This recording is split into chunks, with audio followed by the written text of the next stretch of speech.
Hello everyone, welcome back exam tree. हम फिर से बिहार लाइब्रेरी के प्रैक्टिस सेट को लेकर हाजिर हैं। आज का प्रैक्टिस सेट नंबर 6। आज प्रैक्टिस सेट 6 होगा। Bihar librarian already 65 plus vacancy आने वाली है। इसके रिगार्डिंग एक महत्वपूर्ण वीडियो है। ऑलरेडी बहुत सारे प्रैक्टिस सेट अपलोड है, जाइए उसे चेकआउट कीजिए, लिंक डिस्क्रिप्शन बॉक्स में। वीडियो पर पहली बार है तो सब्सक्राइब करके बेल आइकन को दबा दीजिए, साथ ही लाइक शेयर कमेंट जरूर कर दें। और इस वीडियो PDF चाहिए तो आप हमारे टेलीग्राम चैनल को ज्वाइन कीजिए, लिंक डिस्क्रिप्शन बॉक्स में अवेलेबल है। वीडियो में अंत तक बने रहिएगा, निश्चित ही यहाँ से बेनिफिट होगा। तो हम लोग चलेंगे सीधे क्वेश्चंस पर बिना देर के हुए। बिहार लाइब्रेरी है प्रैक्टिस सेट। पहला नंबर क्वेश्चन है, तो क्वेश्चन नंबर आप लोग गौर से देखिएगा, ठीक है। तो थिसारो फैसेट का विचार किस वर्ष विकसित हुआ था, ठीक है। थिसारो फैसेट का विचार जो हुआ था विकसित किस वर्ष विकसित हुआ था, सीधे आइए। थिसारो सेट का जो विचार विकसित हुआ था या किस वर्ष हुआ था, तो 1969 में। 1969 फर्स्ट का सी इज द करेक्ट आंसर। अगला प्रश्न है 2 नंबर, निम्नलिखित में से किसे गैर संभाव्यता नमूनाकरण माना जा सकता है। तो गैर संभाव्यता नमूनाकरण माना जा सकता है किसे, तो इसको माना जा सकता है, ठीक है, कोटा सिंपलिंग। दो का 2 इज द करेक्ट है। अगला क्वेश्चन 3 नंबर क्वेश्चन क्या है, द ब्रिटिश म्यूजियम लाइब्रेरी का वर्तमान नाम क्या है। द ब्रिटिश म्यूजियम लाइब्रेरी का वर्तमान नाम क्या है, द ब्रिटिश लाइब्रेरी है, सी हो जाएगा, 3 का सी वही है। द ब्रिटिश म्यूजियम लाइब्रेरी का नाम द ब्रिटिश लाइब्रेरी है। अगला क्वेश्चन है 4, किसी भी शोध प्रक्रिया में परिकल्पना जिसको बोलते हैं हाइपोथेसिस क्या है, ठीक है। तो किसी भी शोध प्रक्रिया में परिकल्पना हाइपोथेसिस क्या है, तो एक प्रकार का यह हो जाता है tentative statement of the research होता है, ए हो जाएगा, 4 का ए करेक्ट होगा हमारा। अगला क्वेश्चन देखते हैं 5 नंबर, ची स्क्वायर परीक्षण इनमें से किसको इंगित करता है। तो जो ची स्क्वायर परीक्षण इनमें से किसको इंगित करेगा, तो ये वेरिएबिलिटी को करेगा। वेरिएबिलिटी जो है D is the correct answer होगा, 5 का डी। अगला प्रश्न 6 नंबर, तो एसलीब क्रैनफील्ड परियोजना किससे संबंधित है। तो एसलीब क्रैनफील्ड परियोजना का संबंध किससे हो जाएगा, तो यह हो जाएगा इंडेक्सिंग सिस्टम से है, 6 का ए। इंडेक्सिंग सिस्टम जो है एसलीब क्रैनफील्ड परियोजना का संबंध है। अगला क्वेश्चन 7, अनुसंधान के डेल्फी पद्धति में डेटा एकत्र करने के लिए किनका प्रयोग किया जाता है। तो अनुसंधान के डेल्फी पद्धति में डेटा एकत्र करने के लिए किनका प्रयोग किया जाता है, तो यह प्रयोग किया जाता है एक्सपर्ट्स का, सी हो जाएगा, 7 का सी। चलिए अगले क्वेश्चन चलेंगे। 8 नंबर क्वेश्चन को देखिए। 8 नंबर क्वेश्चन क्या है, ब्रैडफोर्ड का प्रकीर्णन नियम इस बारे में है। तो जो ब्रैडफोर्ड का प्रकीर्णन है वो किस बारे में है, किस नियम पर है, किस बारे में है, तो उसको कहते हैं distribution of articles on a subject in different periodicals, B is the correct हो जाएगा, 8 का बी। तो different periodicals, subject in different periodicals से ब्रैडफोर्ड ध्यान रखेंगे। Articles on a subject in different periodicals, 8 का बी।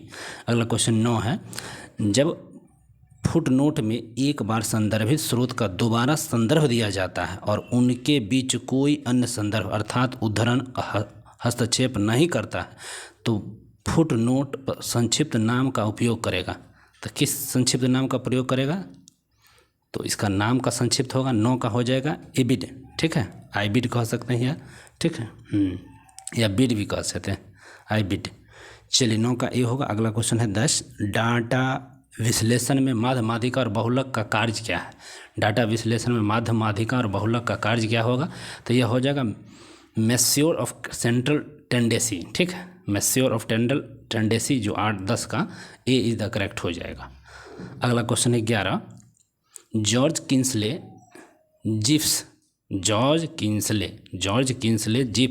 जिन्होंने 1935 के जिप्स लॉ का निर्माण किया था, वह लॉ किससे संबंधित है। तो जॉर्ज किंसले ध्यान रखिएगा, 1935 में इसका नियम आया था, ये भी क्वेश्चन बन सकता है, बिल्कुल याद रखिएगा। तो किंसले जिप्स का जो नियम 1935 में आया था, इसका जो पूछा निर्माण, यह लॉ संदर्भित था, तो किसके लिए, तो फ्रीक्वेंसी ऑफ द ऑस्कर, ठीक है, हाँ, occurrence of word in text, C is the correct हो जाएगा, ठीक है। तो जॉर्ज का ध्यान रखें, frequency of occurrence of word in text, 11 का सी। अगला क्वेश्चन हो जाएगा 12, निम्नलिखित में से किस परीक्षण को परीक्षण के लिए प्रयोग किया जा सकता है। तो किस परीक्षण को परिकल्पना परीक्षण के लिए प्रयोग किया जा सकता है? 12। तो 12 का ऑल ऑफ द एबव हो जाएगा, टी टेस्ट, एफ सेट और ची स्क्वायर टेस्ट, ऑल ऑफ हो जाएगा इसमें 12 का डी में। अगला क्वेश्चन 13। तो ची स्क्वायर तकनीक का उपयोग प्रक्षेपित डेटा की तुलना निम्न में से करने के लिए किया जा सकता है। ची स्क्वायर तकनीक का उपयोग प्रक्षेपित डेटा की तुलना निम्न से करने के लिए किया जाता है। तो निम्न से करने के लिए किया जाता है तो एक्सपेक्टेड डाटा या वैल्यू, एक्सपेक्टेड डाटा या वैल्यू 13 का बी हो जाएगा करेक्ट। अगला क्वेश्चन है 14 नंबर।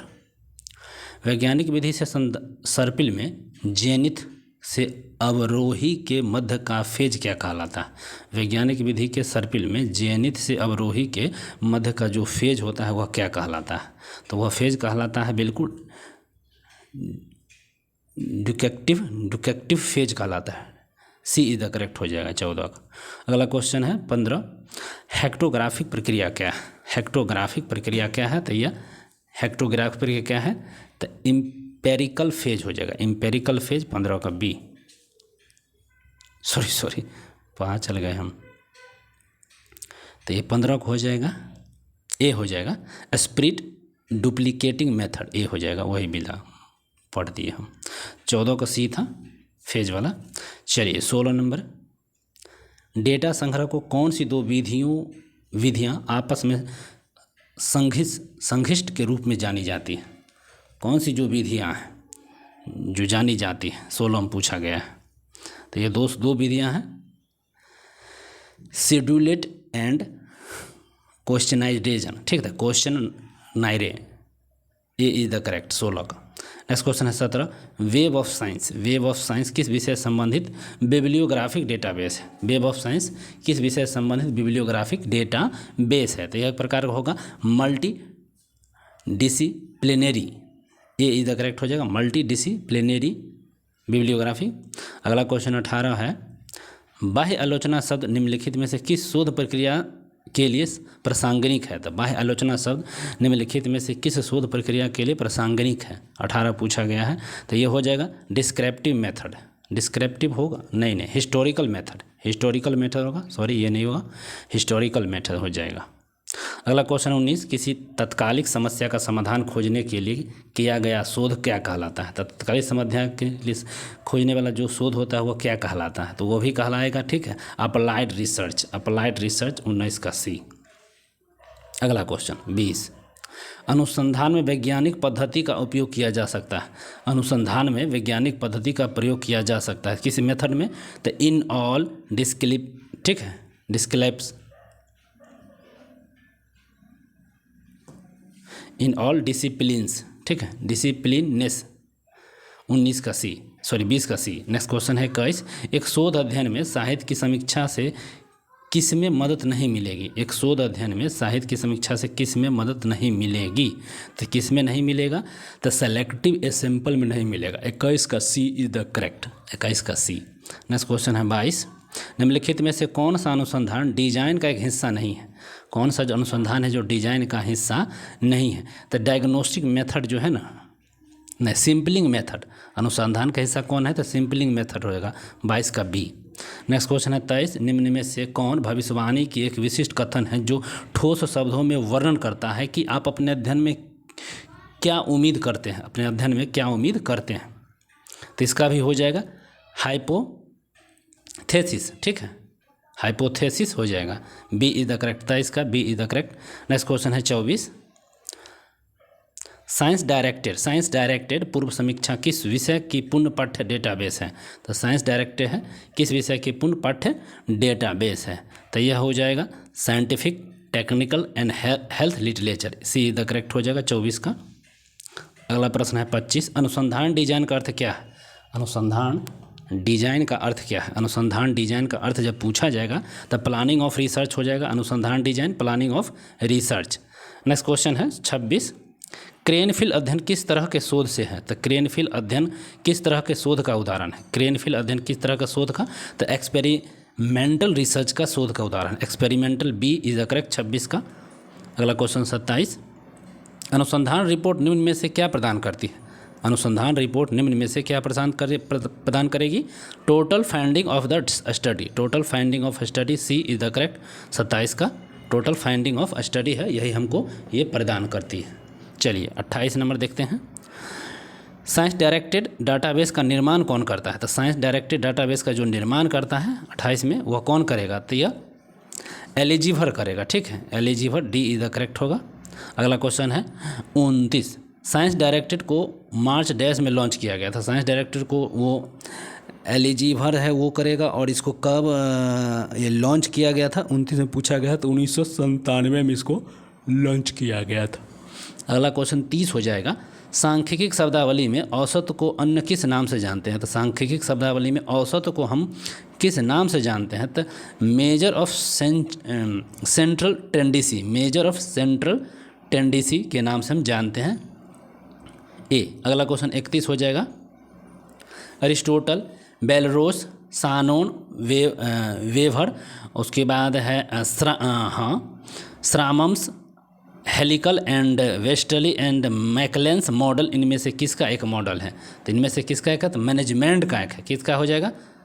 मैनेजमेंट ऑर्गेनाइजेशन से यूज स्टडी, नहीं, कम्युनिकेशंस का हो जाएगा, कम्युनिकेशंस का एक सिस्टम हो जाएगा। अगला क्वेश्चन है SMCR मॉडल किसके द्वारा तैयार किया गया था? तो SMCR मॉडल जो तैयार किया गया था ये भी बर्लो के द्वारा किया गया था, ठीक है, बर्लो के द्वारा तैयार किया गया था, 32 का सी।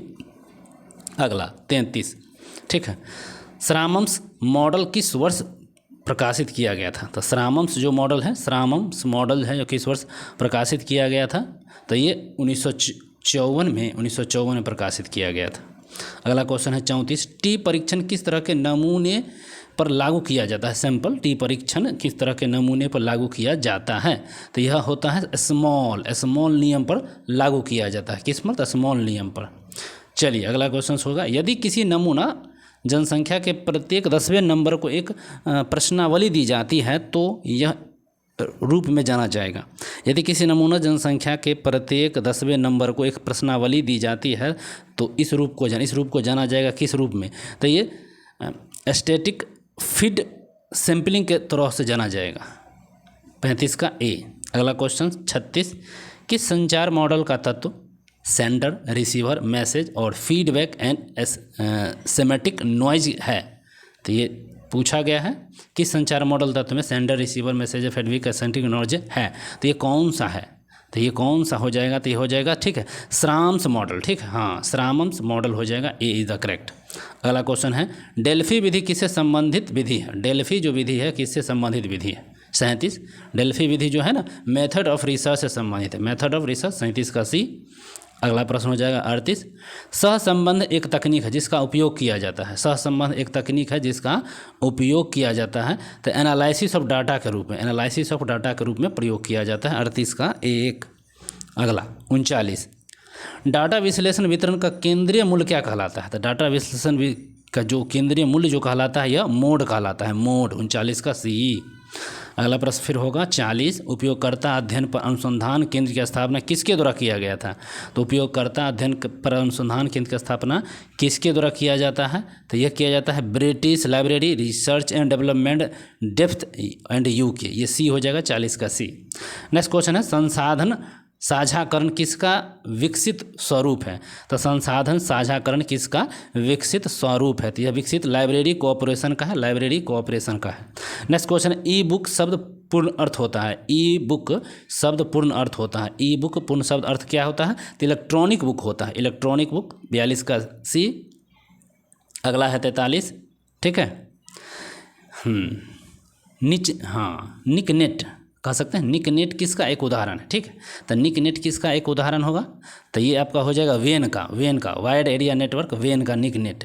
अगला है 44। निम्नलिखित में से कौन सा कथन सत्य नहीं है? कौन सा कथन सत्य नहीं देखना पड़ेगा सब। इन्फॉर्मेशन लीड्स ऑफ नॉलेज, इसको देख लीजिए, इन्फॉर्मेशन लीड्स ऑफ नॉलेज, यह क्या सही है या गलत है? 44 में तो ये बिल्कुल सही है। Information helps in decision making सही है। इन्फॉर्मेशन ऑफ ऑर्गेनाइजेशन डाटा सही है। और डाटा इन्फॉर्मेशन आर साइनोनिज्म, ये गलत है, डी हमारा गलत हो जाएगा, 44 का सत्य नहीं था। अगला 45 हो जाएगा मेटा डेटा किसके लिए उपयोग नहीं है? तो मेटा डेटा जो उपयोग है किसके लिए नहीं है? तो किसके लिए नहीं है? तो इवेल्यूटिंग द डॉक्यूमेंट है, इसी के लिए हमारे पास नहीं है, बाकी सब के लिए है तीनों का। तो कौन कौन के लिए है?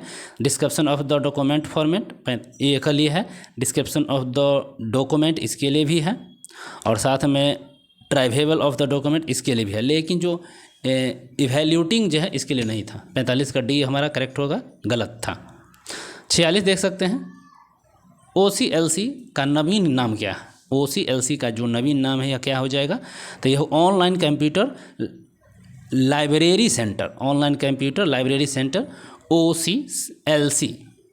O मतलब ऑनलाइन, C मतलब कंप्यूटर, L मतलब लाइब्रेरी एंड C मतलब सेंटर। 46 का बी। अगला होगा 47, वह नेटवर्क जो मुख्य रूप से शैक्षणिक उद्देश्यों के लिए नहीं है। अब शैक्षणिक उद्देश्य के लिए यहाँ पूछा है, वह कौन नहीं है? ठीक है, देख लीजिए इसमें से कौन नहीं है।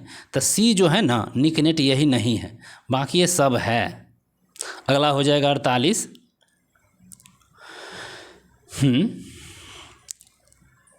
ब्लाइसे। ठीक है, ब्लाइसे किस राष्ट्र का सूचना नेटवर्क है? हाँ, ब्लाइसे जो है ये यूके का है, यूनाइटेड किंगडम का एक सूचना नेटवर्क। 48 का बी हो जाएगा। 49 देख लीजिए, RLIN का पूर्ण रूप क्या है? ठीक है, RLIN का पूर्ण रूप क्या हो जाएगा? तो इसका हो जाएगा research library and information network. R से रिसर्च, L से लाइब्रेरी एंड I से इंफॉर्मेशन, N से फिर नेटवर्क। तो 49 का सी। इस वीडियो का अंतिम और लास्ट क्वेश्चन है, ट्रांस बॉर्डर डेटा प्रवाह का अर्थ क्या है? तो ठीक है, ट्रांस बॉर्डर डेटा प्रवाह का अर्थ जो क्या हो जाएगा? तो ये होगा free flow of information between countries. तो free flow of information between countries. 50 का बी इधर करेक्ट हो जाएगा। तो बस आज के लिए इतना ही, क्योंकि छोटे छोटे वीडियो हैं, बोर ना लगे। वीडियो अच्छा लगा तो निश्चित ही कमेंट करें, सब्सक्राइब करके जाइए। कोई सुझाव मशवरा आप लिख सकते हैं। मिलते हैं अगले वीडियो में, तब तक बाय बाय।